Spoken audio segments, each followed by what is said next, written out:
But moving on, going to the other side of the world, other side of the river, the ocean, if you will. Recently, the news, it just came out that the court at The Hague, it's like international court, right? They like try like, war criminals and all that kind of stuff.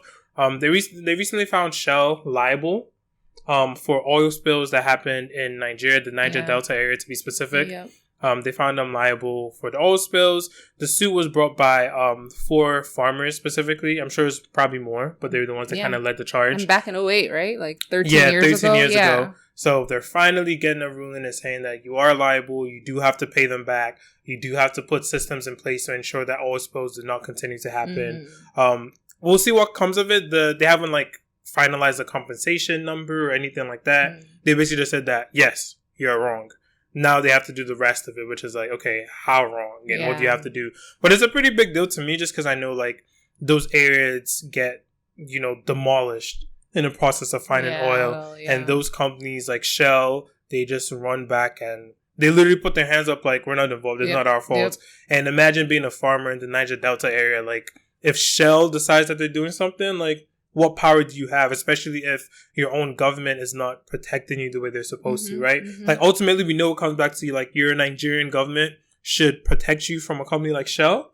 Like, but like if they're not doing it, who's going to do it? So I'm glad to see that something is coming of it and they're not just going to get all the oil, ravage the place and then be like, okay, we're good. Yeah, like, I'm glad that however long it took, eventually justice seems to be served. Yeah. And like, like for those farmers, it wasn't like, okay, it's been 3 years, I'm over this, I guess I'm never going to win. Like, they stayed the course and fortunately for them, it looks like things are going to work out in their favor. It takes a lot of conviction to like take someone to court because the thing you never think about is how long it takes to be in court. Like you're not just about to have a quick case. Like even just trying to sue someone for doing something like mad basic, like it costs a lot of money, it takes a lot of time.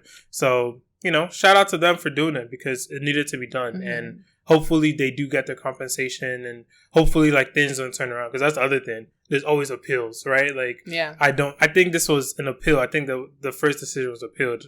I'm making up stuff now. But, like you just don't know how final this is. Yeah. But, we'll celebrate it and say like it's a good thing and good things will come of it. Sure thing.